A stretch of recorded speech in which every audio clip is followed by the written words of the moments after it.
Hello, it's me Simran and welcome to the Blitz News channel. Let's talk about this big update. After Karnataka and Gujarat, now a new Omicron variant of Corona have spread their feet in Maharashtra and Delhi also.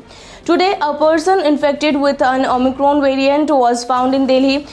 In this way, 5 cases of Omicron have been confirmed across the country. Earlier on Saturday, a 33-year-old youth from Dombivli near Mumbai was found infected with Omicron. He came to Delhi from Cape Town and via Dubai, and then from Delhi to Mumbai. And after coming to Mumbai on 23 November, he went to his home in Dombivli. And on Saturday itself, a 72-year-old man was found infected with Omicron in Jamnagar, Gujarat. And Maharashtra Health Minister Rajesh Tope has advised people not to panic unnecessarily due to mild symptoms in the concerned patients. But at the same time, he has appealed to follow the corona rules with cautions.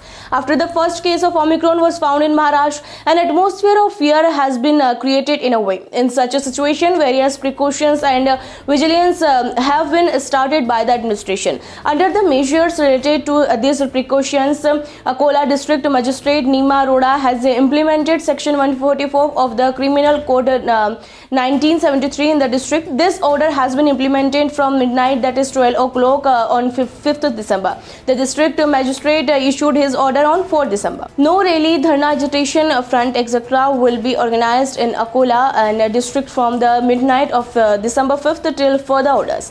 But during this lockdown period, the work of anti-coronavirus vaccination will start regularly in the district. And the order of the district magistrate, strict action has been announced against those who violate of that rules of Section 144. So that's it from us in this big update. Thank you for your time.